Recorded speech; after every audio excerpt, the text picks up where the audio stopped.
রাজধানীতে আবারও মিলল এক নারীর পচাগলা মরদেহ।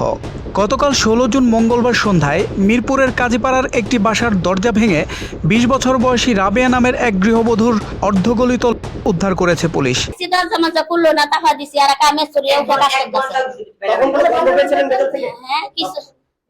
আমি কইতারি না, আমি ১ ঘন্টা কারিয়ে থাকিয়া চাইছি আমি আর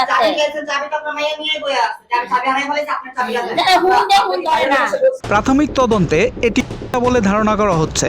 ঘটনার পর থেকেই নিহতের স্বামী আশিকুজ্জামান মুন্না পলাতক রয়েছেন। পুলিশ ও স্থানীয় সূত্রে জানা গেছে, গত শনিবার রাত থেকে মুন্নার মোবাইল ফোন বন্ধ পাওয়া যাচ্ছে।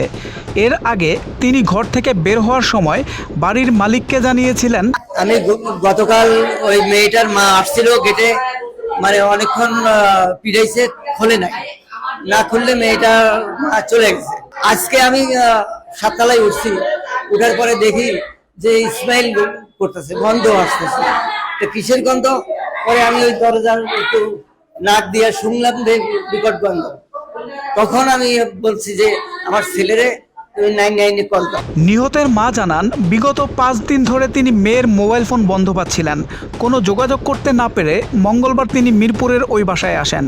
ভেতর থেকে দরজা বন্ধ দেখে সন্দেহ হলে তিনি পুলিশে খবর দেন। পরবর্তী সময়ে কাফরুল থানা পুলিশ এসে ভেতর থেকে রাবেয়ার অর্ধগলিত উদ্ধার করে। পারিবারিক সূত্রে জানা যায়, মাত্র 6 মাস আগে কিশোরগঞ্জের মেয়ে রাবেয়া ভালোবেসে মিরপুরের বাসিন্দা মুন্নাকে বিয়ে করেছিলেন। বিয়ের অল্প কিছুদিনের মধ্যেই এই নির্মম ঘটনা ঘটল। কাফরুল থানার ভারপ্রাপ্ত কর্মকর্তা ওসি সাজ্জাদ হোসেন জানান, প্রাথমিক আলামতে এটি বলে মনে হচ্ছে। ঘটনার পর থেকেই অভিযুক্ত স্বামী মুন্না পলাতক থাকায় তাকে গ্রেপ্তারে পুলিশের অভিযান চলছে। ইতিমধ্যেই সিআইডির ক্রাইম সিন ইউনিট ঘটনাস্থল থেকে বিভিন্ন আলামত সংগ্রহ করেছে। ময়নাতদন্তের জন্য হাসপাতাল পাঠানো হয়েছে। চাকরি করি, লাস্ট দেখেছিলেন কয়দিন আগে?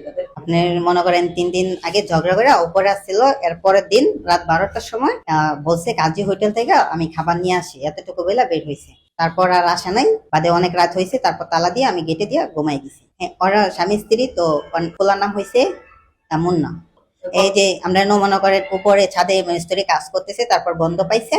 বাড়িওয়ালা নিচে ছিল, ফোন দিছি, বাদে উপরে আসছে। বাদে বাড়িওয়ালা দেখছে, দেখা ফায়ার সার্ভিসে খবর দিছে, পুলিশ আইছে। আওয়ার পর তারা গেট ভাঙছে। সোহেল মাহমুদ, দৈনিক নতুন সময়, ঢাকা।